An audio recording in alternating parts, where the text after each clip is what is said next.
Hello friends, welcome to DK life style. நம்மளோட DK life ஸ்டைலில் இப்போ என்ன பார்க்க போகிறோம்னா டேஸ்டியான சுவையான இனிப்பு ரவை பணியாரம் தாங்க பார்க்க போகிறோம்.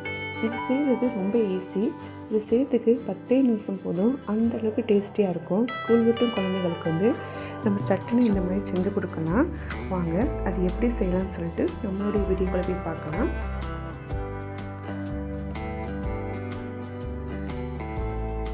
அதுக்கு முன்னாடி நம்மளோட சேனலை முதல்ல பார்க்குறீங்கன்னா சப்ஸ்கிரைப் பண்ணிவிட்டு பாருங்கள். இப்போ பாருங்கள், இதுக்கு தேவையான பொருள் என்னென்னு சொல்லிட்டு பார்க்கலாம். இப்போ நான் பவுலில் எடுத்து வச்சுருக்கேன். அதில் 1 கப் அளவுக்கு நான் ரவை எடுத்து வச்சுருக்கேன். இதுக்கு பார்த்தீங்கன்னா ரவை மட்டும்தான் தேவை. ரவையை வேறு பவுலுக்கு மாற்றிக்கிட்டேன். அதோட டேஸ்ட்டுக்காக நான் கொஞ்சோண்டு சால்ட்டு, அதாவது கொஞ்சோண்டு சால்ட்டு சேர்த்துக்கிறேன். ரெண்டையும் சேர்த்து நல்லா மிக்ஸ் பண்ணி விட்டுக்கலாம். இப்போது இது கூடயே 3/4 கப் அளவுக்கு நான் தண்ணி எடுத்து வச்சுருக்கேன்.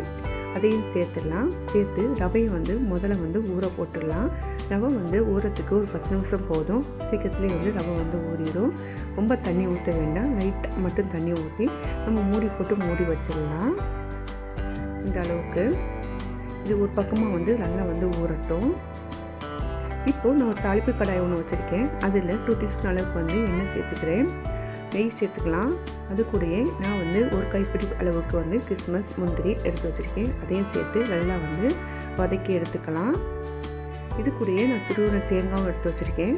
தேங்காய் உங்கள் டேஸ்ட்டுக்காக தான், நீங்கள் வேணும்னா சேர்த்துக்கலாம். ஆனால் தேங்காய் போட்டு செய்யும்போது டேஸ்ட் சூப்பராக இருக்கும். இதுக்காக நான் ஒரு கைப்பிடி அளவுக்கு மட்டும் நான் தேங்காய் சேர்த்துக்கிறேன். நீங்கள் இந்த இடத்துல ஏலக்காய் கூட சேர்த்துக்கலாம். நான் ஏலக்காய் சேர்க்கலை.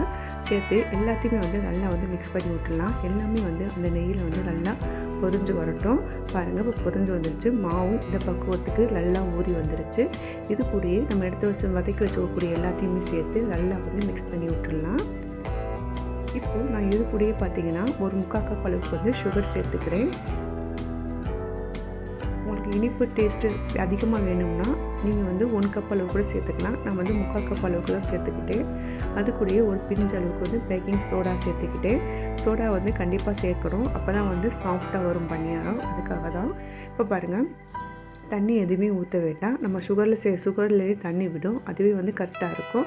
இப்போ இதை மூடி போட்டு மூடி ஒரு பக்கமாக வச்சிடலாம்.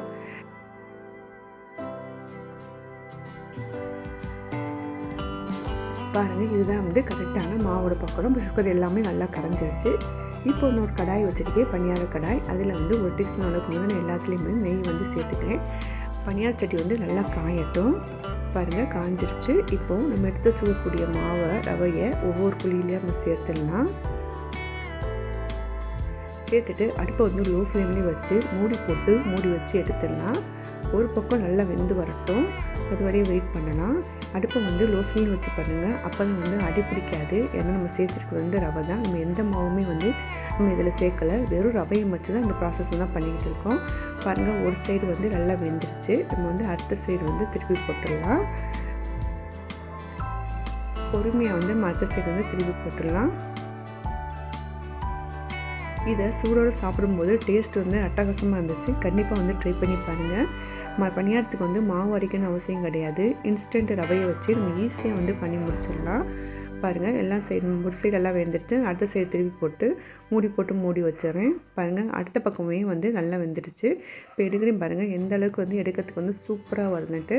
பார்க்கறதுக்கே சூப்பராக இருந்துச்சு. டேஸ்ட்டு அட்டகாசமாக இருந்துச்சு. இது ரவையில் தான் பண்ணாங்கன்னு சொல்லிட்டு யாருமே நம்ப மாட்டாங்க. அந்த அளவுக்கு டேஸ்ட் அல்டிமேட்டாக இருந்துச்சு.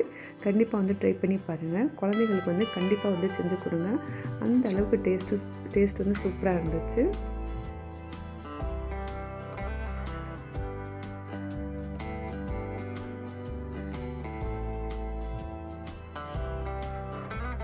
இப்போ இருக்கக்கூடிய எல்லா மாவையும் நான் ஊற்றி காமிக்கிறேன். இப்போ எல்லா மாவையும் ஊற்றி நான் வேறு பிளேட்டுக்கு மாற்றிட்டேன். இப்போ வாங்க, நான் ஓப்பன் பண்ணி காமிக்கிறேன் எந்த அளவுக்கு டேஸ்ட் சூப்பராக வந்திருக்குன்ட்டு. பாருங்க, சூப்பரான நல்லா ஸ்பாஞ்ச் மாதிரி இருந்துச்சு. சாப்பிட்றதுக்கும் அவ்வளோ டேஸ்ட்டாக இருந்துச்சு. கண்டிப்பாக ட்ரை பண்ணி பாருங்கள். உங்கள் வீட்டில் உள்ள எல்லாத்துக்குமே ரொம்ப பிடிக்கும். ஓகே ஃப்ரெண்ட்ஸ், இந்த வீடியோ உங்களுக்கு பிடிக்கும்னு நம்புகிறேன். இந்த வீடியோ உங்களுக்கு பிடிச்சிருந்துச்சுன்னா லைக் பண்ணுங்கள், கமெண்ட் பண்ணுங்கள், ஷேர் பண்ணுங்கள். மறக்காமல் நம்மளுடைய டிகே லைஃப் ஸ்டைலுக்கு சப்ஸ்கிரைப் பண்ணிடுங்க. தேங்க்ஸ் ஃபார் வாட்சிங். யாருக்கெல்லாம் குழி பணியாரம் ரொம்ப பிடிக்கும் அப்படின்னு நினச்சிங்கன்னா கமெண்ட் பாக்ஸில் கமெண்ட் பண்ணுங்கள்.